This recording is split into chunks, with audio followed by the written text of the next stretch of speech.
오늘은 마태복음 9장 9절로 13절을 통해서 예수님의 긍휼을 배우라, 예수님의 긍휼을 배우라 하는 내용으로 함께 은혜를 나누도록 하겠습니다. 호세아서 6장 6절에 보면은 나는 인내를 원하고 제사를 원치 아니하며 번제보다 하나님 아는 것을 원하느니라 라고 기록합니다. 저희는 아담처럼 언약을 어기고 거기서 내게 패역함을 행하였느니라 라고 덧붙이기도 합니다. 오늘 본문은 5절밖에 되지 않음에도 불구하고 세리와 죄인이란 말씀이 3번씩이나 반복돼 거론되고 있습니다. 이는 예수님께서 이 땅에, 즉 이 세상에 오신 목적이 무엇인가를 명확하게 보여주는 것이라고도 알 수 있습니다. 예수님께서 어부들을 부르시고 죄인으로 경멸의 대상인 세리 마태를 부르시고 또한 그 자리에 많은 세리와 죄인들이 예수님과 그 제자들과 함께 음식을 나누게 됩니다. 이럴 때 예수님은 왜 하필 죄인을 부르러 오셨다고 말씀하셨을까? 이는 우리가 예수라는 이름에서 그 원인을 찾아볼 수 있습니다. 마태복음 1장 21절 이하에 보면 아들을 낳으리니 이름을 예수라 하라. 이는 그가 자기 백성을 저희 죄에서 구원할 자이심이라 이렇게 말씀하셨습니다.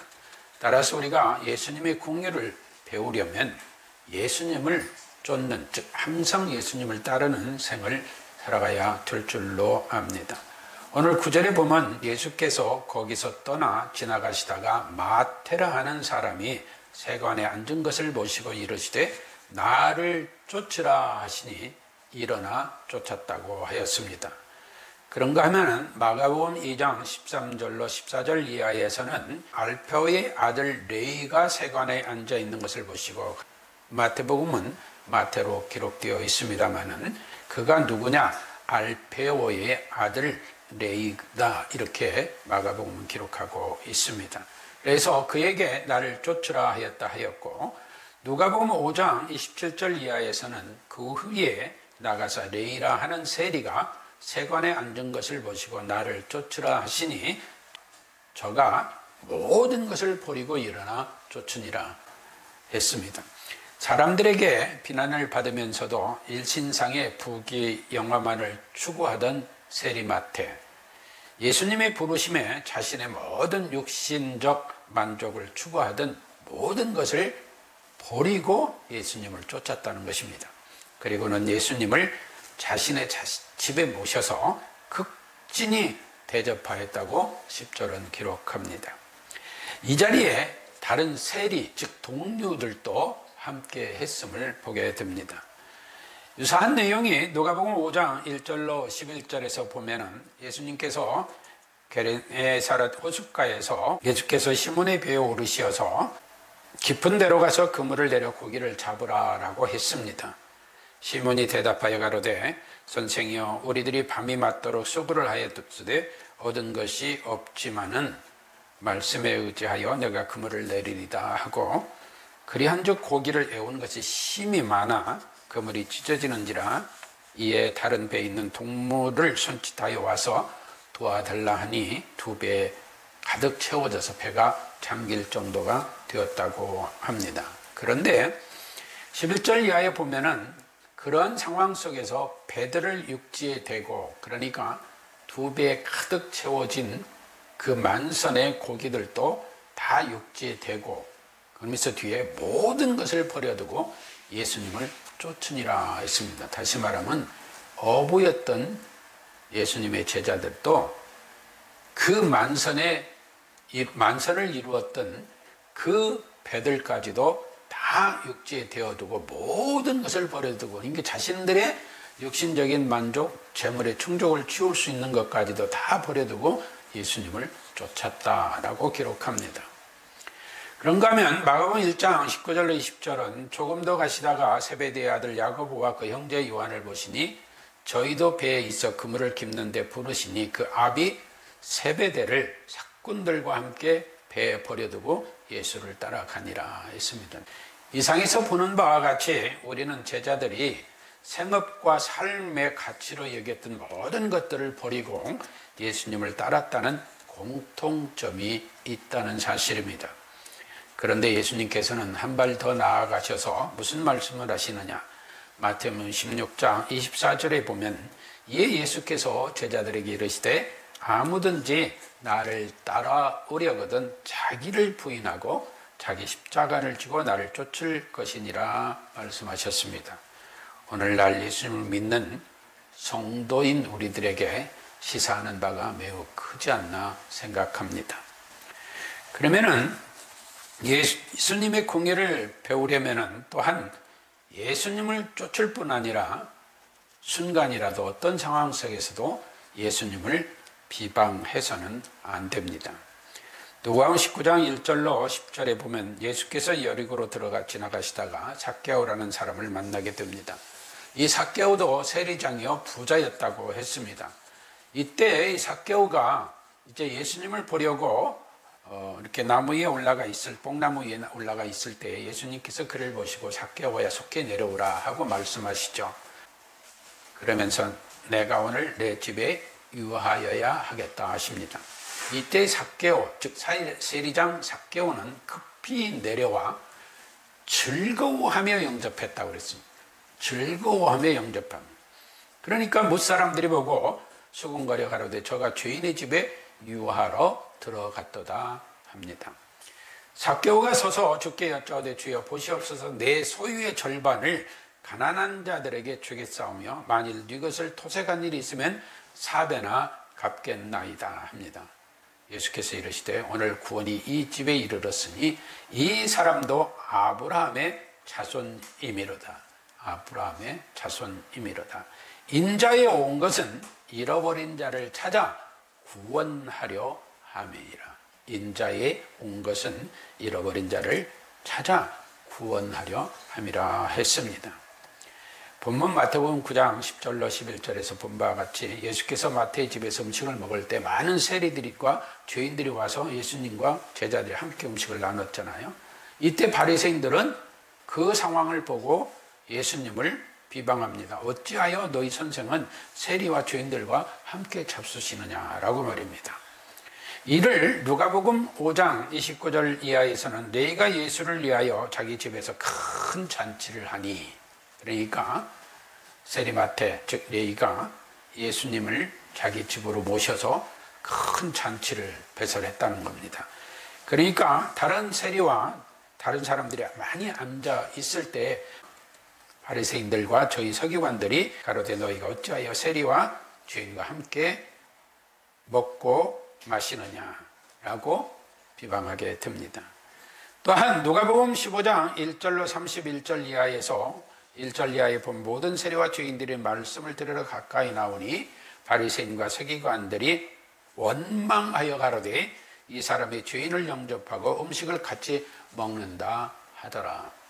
이와 같이 바리새인, 서기관 등은 사사건건 예수님을 대적하며 비방하였고 종국에는 예수님을 십자가에 못 박아 처형하기에 이르게 됩니다. 사랑하는 성도 여러분, 오늘날 하나님을 믿는다 하는 사람들, 우리가 정말로 어떤 모습으로 어떤 마음가짐으로 예수님의 은혜 속에 살아야 하는 것인가 하는 것을 숙고해 보지 아니하면 아니 될 줄로 압니다. 그러면 예수님의 궁리를 배우는 데 있어서 하나님의 뜻을 우리는 알아야 합니다. 왜? 예수님의 궁리를 배우는 것이 하나님의 뜻이기 때문입니다. 여기서 본문 12절 13절에 예수께서 들으시고 이르시되 건강한 자에게는 의원이 쓸데없고 병든 자에게래야 쓸데있느니라. 이는 너희가 가서 내가 긍휼을 원하고 제사를 원치 아니하노라 하신 뜻이 무엇인지 배우라. 내가 의인을 부르러 온 것이 아니라 죄인을 부르러 왔노라 하셨습니다. 내가 의인을 부르러 온 것이 아니라 죄인을 부르러 왔다. 왜? 내가 긍휼을 원하고 제사를 원치 않기 때문이다. 이 사실을 너희가 배우라는 것입니다. 또한 누가복음 5장 31절 이하에서는 예수께서 대답하여 가라사대 건강한 자에게는 의원이 쓸데없고 병든 자에게라 쓸데있나니 내가 의인을 부르러 온 것이 아니라 죄인을 불러 회개시키려 왔노라 했습니다. 죄인을 불러 회개시키러 왔노라. 예수님께서는 자신들은 선민 곧 의인이라 하며 죄가 없다 하는 바리새인 서기관 등이야말로 너희들이 죄인이다 라고 말씀하시는 것입니다. 그러면서 너희가 율법적 희생 등을 강요하거나 판단을 남발하고 있으나 너희는 긍휼을 모르는 의식자들이다 라고 책망합니다. 긍휼은 사전적 의미가 자비 곧 남을 크게 사랑하고 가엾게 여긴다는 말과 같은 의미로 사용되어지기도 합니다. 그러나 본문의 엘레온 곧 긍휼은 죄인을 불쌍하고 가엾게 여기며 사랑하는 하나님의 인내와 같은 말씀입니다. 그래서 우리가 인내하신 구세주여 하는, 물론 본문의 긍휼 곧 자비는 바리새인 서기관 등과 같이 판단을 위한 판단으로 사람들을 죽음으로 몰아가는 하나님의 대적자 등과는 아무 상관이 없습니다. 우리는 흔히 생각하죠. 무조건 용서해, 무조건 사랑해. 아니에요.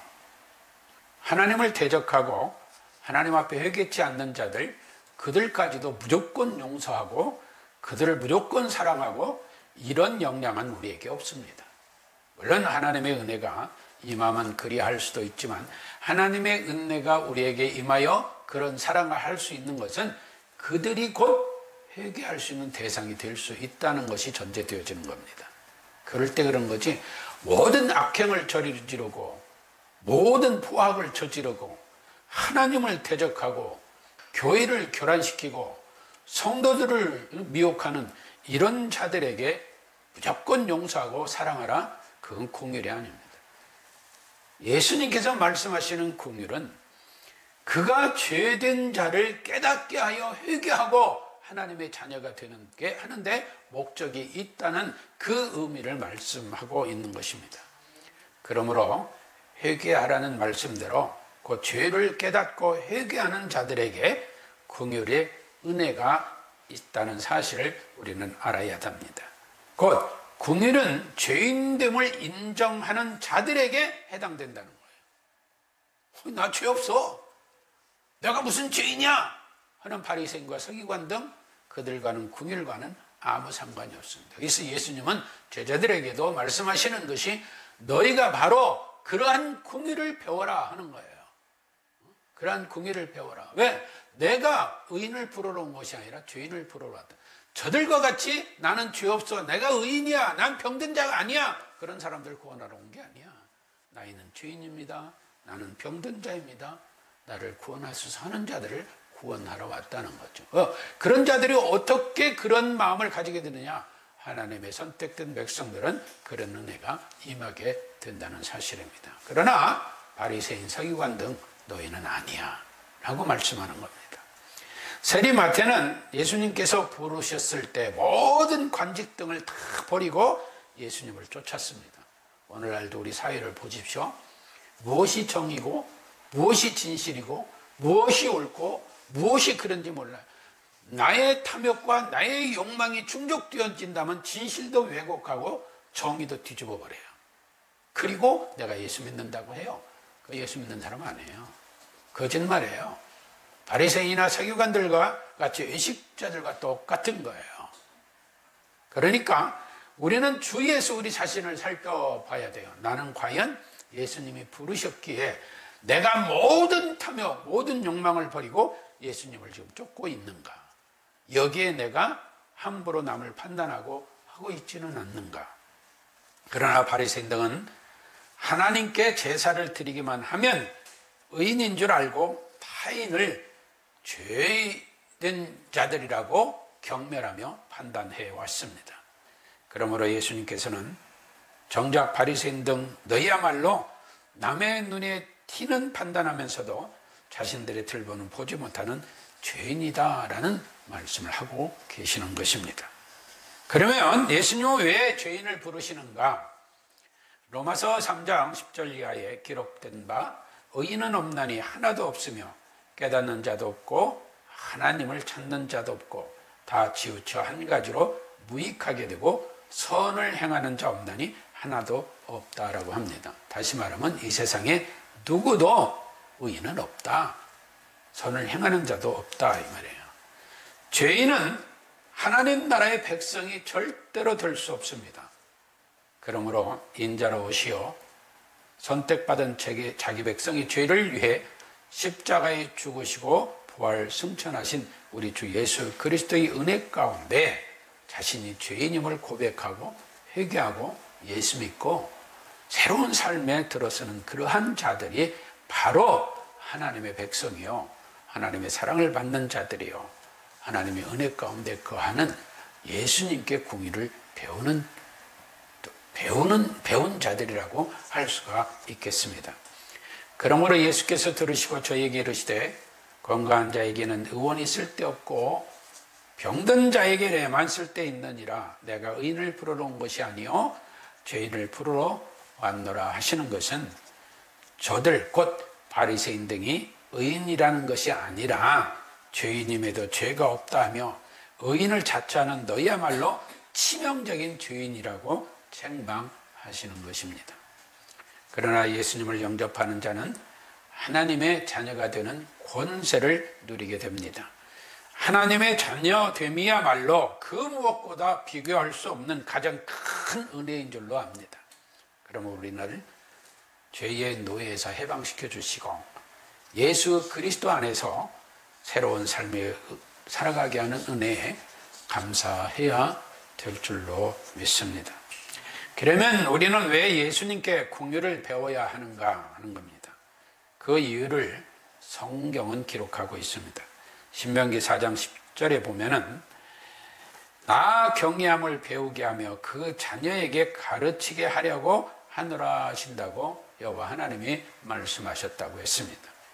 그런가 하면은 신명기 14장 23절에서도 여호와 경외하기를 항상 배울 것이니라 했고 신명기 17장 19절에서도 여호와 경외하기를 배우며 이 율법의 모든 말과 이 규례를 지켜 행할 것이라 하였고 신명기 31장 13절에서는 내 하나님 여호와 경외하기를 배우게 할지니라 라고 했습니다.